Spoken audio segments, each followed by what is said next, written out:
Billionaire came home early and saw what his wife did to his old black maid. What if you discovered that the person you've been overlooking has been the guardian angel of everything you hold dear? Charles Wellington had built his empire on precision and control, but nothing could have prepared him for what he'd witness on that ordinary Tuesday afternoon. The 67-year-old billionaire stood frozen in his marble foyer, briefcase forgotten at his feet, watching a scene that would shatter every assumption he'd ever made about loyalty, sacrifice, and love.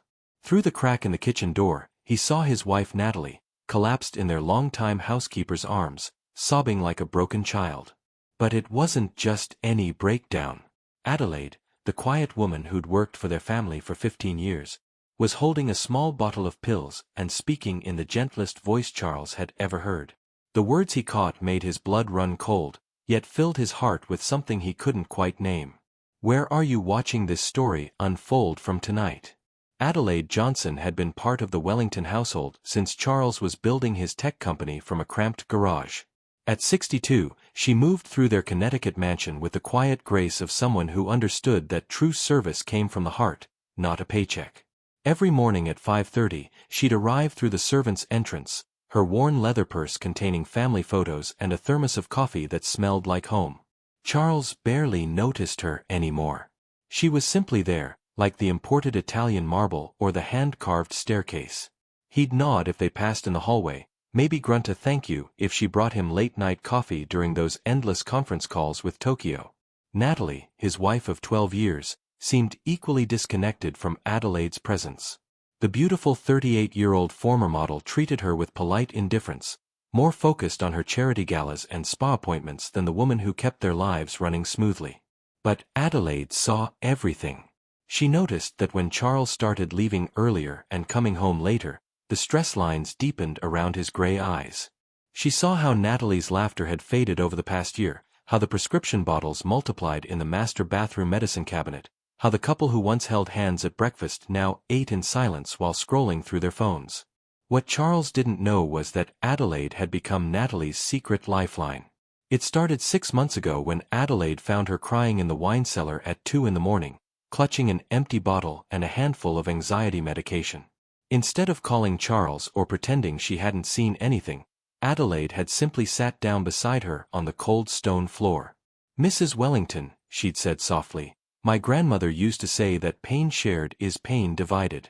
You don't have to carry this alone." That night began a friendship that neither woman had expected. Natalie discovered that Adelaide had raised 4 children as a single mother after her husband died in a factory accident. She'd worked 3 jobs to put her youngest through nursing school, never missing a parent-teacher conference or a birthday. Adelaide learned that Natalie's perfect life felt like a beautiful prison, where every smile was rehearsed and every public appearance was performance art. The prescription bottles weren't for anxiety, they were for something much deeper. Natalie had been hiding a devastating diagnosis from Charles for 8 months. The doctors at Johns Hopkins had been blunt. Without aggressive treatment, she had maybe 2 years. But the treatments would mean surgeries, hair loss, weakness, and Charles had already buried one wife to cancer 15 years earlier. How could she put him through that again? Adelaide had become her secret keeper, her comfort during the sleepless nights when the fear felt bigger than her chest could hold. She'd researched clinical trials, driven Natalie to specialist appointments 3 towns over, and held her hand during the consultations Charles knew nothing about. On this particular afternoon, Charles had left his leather portfolio at home and returned unexpectedly to retrieve it. He'd been rushing toward his study when he heard voices from the kitchen. What he saw through that crack in the door would change everything.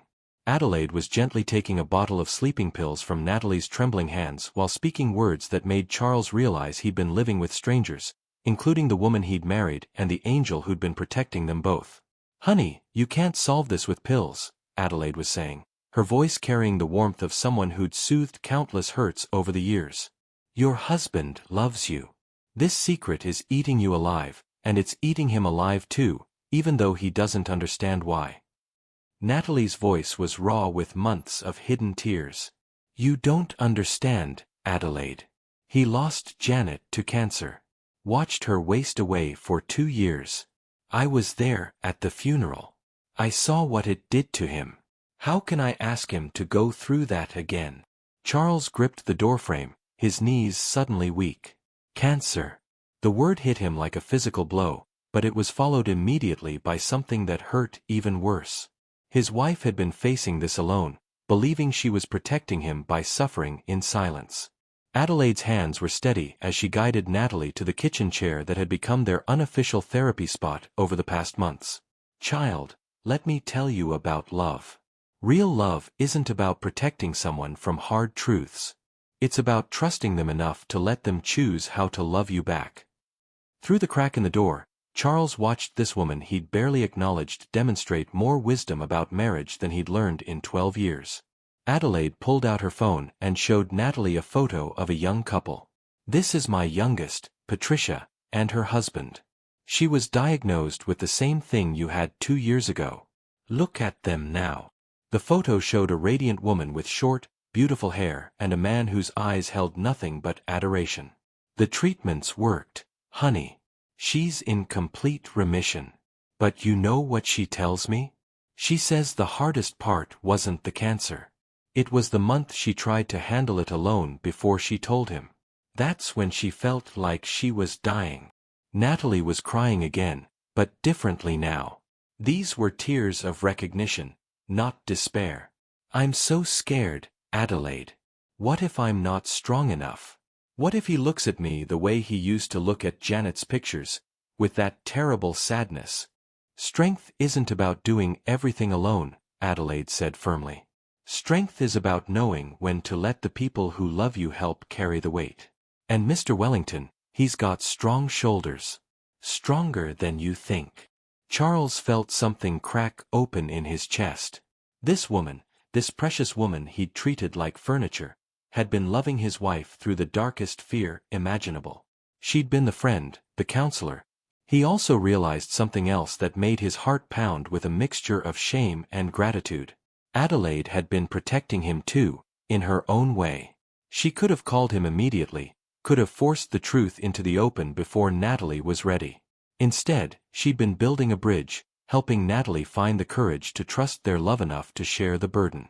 If this moment touches your heart, please give this story a thumbs up.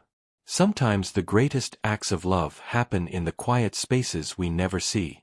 The kitchen had fallen silent except for the soft sound of Adelaide humming an old hymn while she made tea. Charles knew he was standing at a crossroads. He could slip away, pretend he'd never heard this conversation, and wait for his wife to find the courage to tell him herself. Or he could step through that door and change everything. Charles chose love over pride.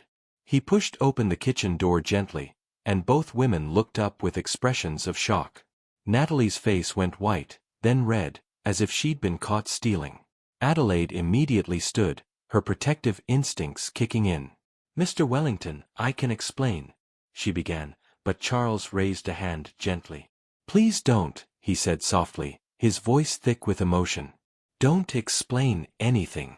Just, please sit down. Both of you. He moved slowly, like someone approaching a frightened animal, and took the chair across from his wife. For a long moment, he just looked at her, really looked at her, seeing all the signs he'd missed. The weight loss he'd attributed to her new trainer. The way she'd stopped making plans more than a few weeks out. How she'd started taking pictures of simple moments, like their coffee in the garden or him reading the paper. How long have you known? Natalie whispered, her hands twisted together on the table. About 30 seconds longer than you've been sitting there, Charles said honestly. But I should have known sooner. I should have been paying attention instead of hiding in my office and convincing myself that making more money was the same as taking care of you. Adelaide started to gather her things, sensing this conversation needed privacy, but Charles surprised them both by asking her to stay. Please. You've been taking care of my wife when I was too blind to see she needed taking care of. You've earned the right to hear what I have to say. The tears came then, 12 years of bottled emotion pouring out of Charles Wellington like a dam had burst. Natalie, I lost Janet because I didn't know how to fight for her. I was young and scared, and I let the doctors make all the decisions while I stood in corners feeling helpless. I've spent 15 years wishing I could go back and be braver, stronger, more present. He reached across the table and took his wife's hands. You've been trying to protect me from something I've been preparing for my whole adult life. But you know what would really destroy me? Losing you to this disease and knowing I wasn't allowed to fight beside you. Adelaide quietly placed a box of tissues between them and moved to the stove, giving them space while staying close enough to offer support. Charles realized this woman had been practicing this kind of quiet love for months, being present without overwhelming, strong without taking over. I'm terrified, Natalie admitted. The treatments are brutal. I might lose my hair, get sick, not be the wife you married. Charles actually laughed, surprising them all. Honey, the woman I married was brave enough to take a chance on a workaholic widower with 2 left feet and no idea how to date. The woman I married organized a surprise party for my birthday and invited 40 people to our house while I was at a conference in Chicago. You think losing your hair is going to scare me off? I've been in love with your spirit for 12 years. Your hair is just a bonus. Adelaide smiled at the stove, her shoulders relaxing for the first time in months. Have you ever faced something like this? A moment when love had to be braver than fear? Let us know in the comments below. The real conversation was just beginning, but Charles could see something changing in Natalie's face. Hope, maybe. Or recognition that she didn't have to carry this alone anymore. There's something else, Natalie said, her voice stronger now. Adelaide has been researching treatment centers. There's a clinical trial at Johns Hopkins that could give me a real chance, but it means 3 months of intensive treatment. I'd have to live there during the week. Charles felt the familiar tightness in his chest that came with big decisions, but this time it wasn't fear driving him. It was a purpose. Then that's what we do. I'll move my office to Baltimore for those 3 months. I can run the company from anywhere. Charles, you can't just abandon your business for what? For my wife. For the most important thing in my life. He turned to Adelaide, who was still quietly making tea, but clearly listening. Adelaide, I owe you an apology that's about 15 years overdue. She looked surprised. Sir, I don't understand. You've been loving my family better than I have. You've been present when I was absent, patient when I was distracted, and wise when I was foolish. I've treated you like part of the furniture, instead of recognizing that you've been the heart of this house. Charles stood and walked to the kitchen drawer where Natalie kept the household files.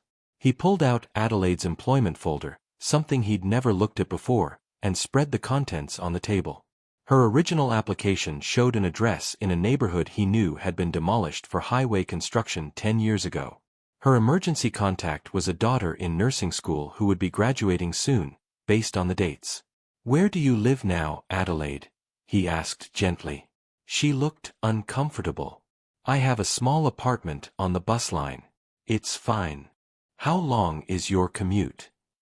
About an hour each way. But I don't mind, truly. Charles felt another wave of shame wash over him. This woman had been spending 2 hours a day on public transportation to come take care of his family, and he'd never once asked about her living situation or offered assistance. Here's what's going to happen, he said, his voice taking on the decisiveness that had built his fortune, but tempered now with genuine care. First, we're going to Johns Hopkins together, all 3 of us, to meet with the doctors and understand every option. Second, Adelaide, there's a guest house on our property that's just been sitting empty. It's yours, rent. If you've been enjoying this story of unexpected family, subscribe to our channel for more heartwarming tales that celebrate the love found in unexpected places. Adelaide was crying now too, but these were tears of relief and recognition. I'd be honored to help however I can, she said simply. Your wife is going to beat this. I can feel it in my bones.